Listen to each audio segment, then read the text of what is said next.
Les Panthères du Gabon s'imposent au tir au but sur un score de 3 buts à 2 contre Trinidad et Tobago pour le deuxième match des FIFA Série 2026. Avant d'aller plus loin, revenons d'abord sur la première période. Alors, en première période, on va dire que le ballon circulait calmement, tranquillement. Ibrahim Don était bien en jambes, j'ai tellement aimé sa prestation. Kanga Gelor aussi, c'était pas mal. Là, il ne gardait plus trop les ballons comme lors du premier match. Ça se passait bien. En défense centrale, on est toujours parti sur les mêmes gars avec Jérémy Oyono, latéral droit, latéral gauche, Johan Obian. En défense centrale, Michel Mboula et Mikila Onfia. Le gardien, c'est resté le même. François Bekale. En attaque, il y a eu un petit changement. David Sambissa a été remplacé par Essang Matouti Edlin. Voilà, donc Xavi Babika a pris le côté droit et Matouti a pris le côté gauche. En pointe, on avait toujours Teddy Averlan. Alors, pour entrer dans cette première période, on va dire que Trinité et Tobago venaient nous chercher très haut. Ils exerçaient vraiment un pressing coordonné pour empêcher que les Panthères du Gabon puissent ressortir les ballons proprement. Et cela a duré 3 minutes à 4 minutes. Une fois que nos milieux de terrain avaient le ballon, ils temporisaient très bien et essayaient de trouver les espaces laissés par les joueurs de Trinité et Tobago à chaque fois qu'ils essayaient de mettre le pressing sur nous. Alors, dans ces ballons-là, on allait très vite en contre-attaque, mais devant le but, on faisait vraiment du n'importe quoi. Teddy Averlan, comme d'habitude, comme lors du match précédent, il doit rester numéro 9, mais lui, il déshonnête tellement. Et on n'avait pas besoin de ça. Et Edlem Atouti aussi, vraiment, il a été très bon. Il a vraiment été très bon. Jérémy Oyono avait tellement d'espace qu'il pouvait aller centrer parfaitement, mais toujours pas de numéro 9 au point de pénalty. Personne pour venir prendre le dernier ballon. Et là, c'était vraiment dommage. À chaque fois que je me disais qu'on montait, il nous fallait mettre un but, mais on ratait. Et Trinité et Tobago aussi, ils avaient de belles occasions. Ils pouvaient nous faire vraiment très mal. Parce que non seulement ils sont très rapides, ils jouent très vite, proprement, sans trop compliquer. Et nous, on faisait quoi? On avait de bons ballons aussi. On avait vraiment de bons joueurs qui essayaient de mettre quelque chose de bien dans la surface ou de combiner ensemble. Mais arrivé devant les poteaux, on faisait quoi? Du n'importe quoi. Ou encore, il n'y avait personne. Et là, c'était pas bien. Il nous manquait vraiment assez d'efficacité devant les buts. Mais sinon, par rapport à ce match-là, on a quand même vu un Gabon qui a montré quelque chose, hein. Vraiment quelque chose de bien quand même. Là, on n'essayait pas de jouer perso. On essayait vraiment de jouer très bien, même si il n'y avait pas de pressing coordonné. On n'exerçait pas un pressing sur Trinité et Tobago. On les laissait faire carrément. Donc, à chaque fois qu'ils avaient le ballon, nous, on reculait dans notre moitié de terrain pour les attendre. Et même en les attendant là, on ne faisait quasiment rien. Ils passaient comme si c'était un boulevard. Vraiment, le Gabon, je peux dire que le Gabon ne sait pas attaquer. Le Gabon ne sait vraiment pas attaquer. Ou encore, si une personne essaie de faire un pressing, s'il est battu, eh bien, c'est tout le bateau qui prend de l'eau. Donc, c'est quelque chose à travailler aussi avec cette équipe-là. Le pressing, les amis. Aussi, j'ai remarqué qu'à chaque fois qu'on essayait de mettre un pressing sur eux ou encore qu'on essayait de rester haut, on récupérait les ballons facilement parce que Trinité et Tobago n'essayaient pas vraiment de sortir proprement. Eux, ils essayaient de sortir plutôt en contre-attaque. Mais une fois qu'on restait très haut, on prenait les ballons tranquillement. Et ça, soit ça frappait, ça combinait. Mais après, on ne marquait pas. C'était plutôt ce qui était mauvais dans ce match-là. Pas de pressing, hmm, pas de pressing, pas de tueur devant les buts. Rien, personne. Aussi, lors des corners, ce qui m'énervait un peu le plus, c'était plutôt la façon dont nos joueurs se positionnaient. Ils se positionnaient, c'est comme si c'était l'adversaire qui devait marquer à leur place. Vous devez faire en sorte que vous ne restez pas statique. Vous emmenez ces joueurs-là à plutôt vous poursuivre, vous chercher. Mais non, vous restez là comme des poteaux. Et soit quand le joueur tire, il tire bien. Le gardien prend son ballon ou encore un joueur adverse met ce ballon-là hors de portée. Mais non, vous restez là comme des poteaux. Non, vous ne devez pas faire ça. C'est ce qui était plutôt mauvais avec cette équipe-là. Aussi, à chaque fois qu'on concédait un corner, notre gardien avait vraiment du mal, quoi. On sait pas il ne sait pas se positionner, on dirait. Il sort aussi n'importe comment. Pas de lecture, rien du tout. Ce qui est vraiment mauvais avec cette équipe-là. On doit travailler beaucoup de choses.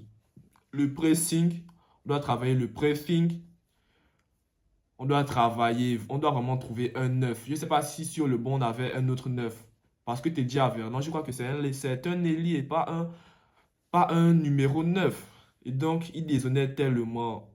Il revenait tellement au milieu du terrain. Ou encore, à chaque fois que Jérémy Oyono avait un ballon en première période, parce qu'il avait tellement du ballon. Et quand il mettait ce ballon dans la surface, aucun joueur. Concernant le premier but, on va dire qu'il est venu d'un bon petit pressing haut et aussi d'une bonne récupération de Johan Obia. Alors, si on était reparti dans notre camp, je ne pense pas qu'on devait prendre ce ballon-là. Mais quand on est resté haut, on a pris ce ballon-là juste après. Johan Obia a fait cette petite passe-là à Edlem Atouti. Edlem Atouti, sans trop forcer, met ce ballon-là pour Kanga Guelor. Et Kanga Guelor, sans trop forcer, il enroule ce ballon-là, barre en 30. 1-0 les amis à la 33e minute. Ça, j'ai aimé. À chaque fois qu'on reste haut, on récupère bien les ballons. Mais à chaque fois qu'on recule, on se fait prendre vraiment comme du n'importe quoi parce que nos milieux de terrain ne pressent pas, nos attaquants ne pressent pas. Et donc, vraiment, quand on est resté haut, on montrait quelque chose de bien. Donc, les amis, nous sommes partis à la mi-temps avec ce but-là, 1-0. Xavi Babika était plutôt bien, même s'il n'y avait pas vraiment grand-chose. Il était plutôt bien. Nzeba Nyama s'engageait tellement dans ses duels. Et ça, vraiment, il nous faisait peur.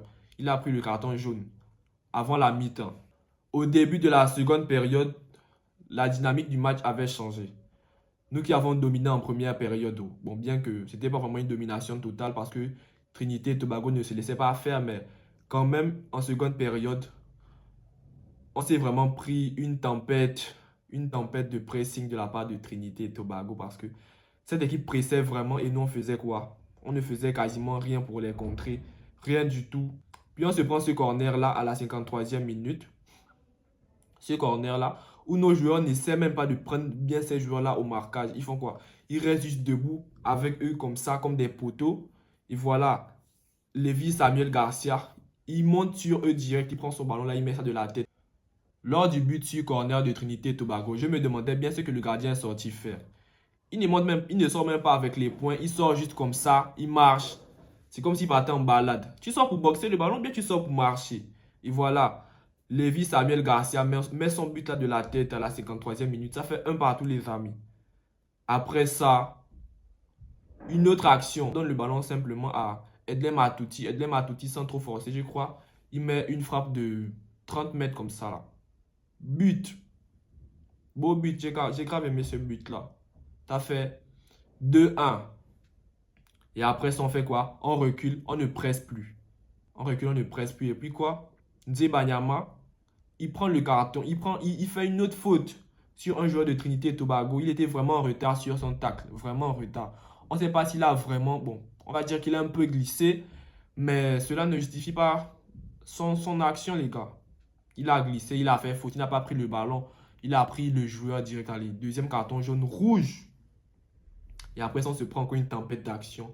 On essaie de sortir, mais ça ne donne rien. On essaie de sortir, mais ça ne donne rien. Xavi Babika est sorti. Sambisa est entré. Quand Sambisa est entré, il a fait 2, 3, 4 actions. Après, il s'est éteint. On ne l'a plus vu, les amis. On ne l'a plus vu. Il s'est complètement éteint. Pour une autre action de Trinité et Tobago, toujours sur un coup de pied arrêté, mais là, c'était plutôt un coup franc. Ils mettent le ballon dans la surface. Le gardien, je ne sais pas ce qu'il a fait. Non, normalement, c'est toi qui dois diriger tes gars. Tu dois leur dire que ouais, mettez-vous comme ça, mais non. Toi, tu tombes comme du n'importe quoi. Et Lévi Garcia, sans trop forcer, il met encore ce ballon-là. Donc, doublé pour lui.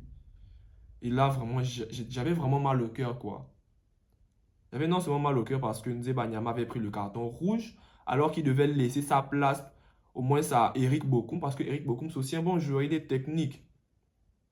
Mais non, le coach, il fait quoi? Comme il croit que on joue peut-être la CAN ou la Coupe du Monde, il laisse Nzé marquer sur le terrain alors qu'il avait déjà un avertissement. En moins de 20 minutes en seconde période, il prend son deuxième carton jaune, allez, rouge, il sort. Il nous laisse à 10 et là, le bateau avait vraiment coulé, les amis. Alors qu'on pouvait bien faire là. Franchement, là, vraiment un sérieux problème dans notre attitude. Il nous faut vraiment quelqu'un pour hausser notre capacité plutôt à donner le maximum, les gars. Sinon, ce qu'on a vu en première période, c'était quand même très bien. On jouait de manière collective. Ça s'entendait plutôt bien. Mais en seconde période aussi, quand on était déjà à 10 là, Teddy Averlin essayait de vraiment faire du n'importe quoi. On avait d'autres actions où on pouvait marquer, prendre de l'avantage sur Trinité et Tobago, mais Teddy Averlin faisait. Où Teddy Averlin était plutôt, peut-être pas trop bien placé, mais il frappait alors qu'il pouvait faire soit des passes en retrait. Il ne faisait pas les passes, il frappait, le gardien enlevait, ou encore il tirait en l'air à côté. Et là, déjà, c'était pas bien. Alors qu'en première période, on jouait de manière collective. En seconde période, tu viens pour jouer perso. Et voilà, Trinité et Tobago. Et ils ne forçaient pas le ballon, hein. Ils jouaient calmement, tranquillement. Ils attendaient juste nos petites erreurs de placement ou encore nos petites fautes pour nous faire du mal. Et ils faisaient ça très bien, les amis. Donc, il y a tellement de choses qu'on doit encore travailler avec cette équipe-là, que ce soit en défense, en attaque, en milieu de terrain, concernant les changements.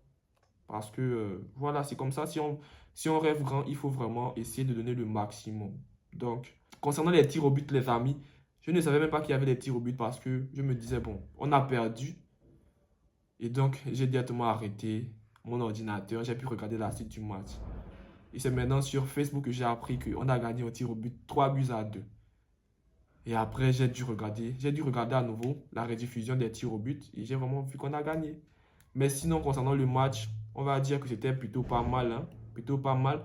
Malgré qu'il n'y avait pas nos stars, on s'est quand même bien en sorti. Voilà, même s'il y a beaucoup de choses à travailler encore dans ce collectif-là. Il nous faut vraiment un plan de jeu, une tactique. Même si là, c'est vrai qu'il y avait.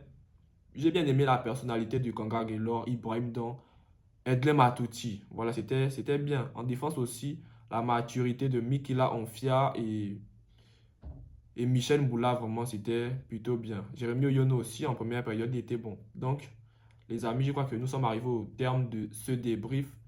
N'oubliez pas de vous abonner, de liker la vidéo, de commenter. Et on se dit à très vite pour une nouvelle vidéo dédiée aux Panthères du Gabon. Ciao!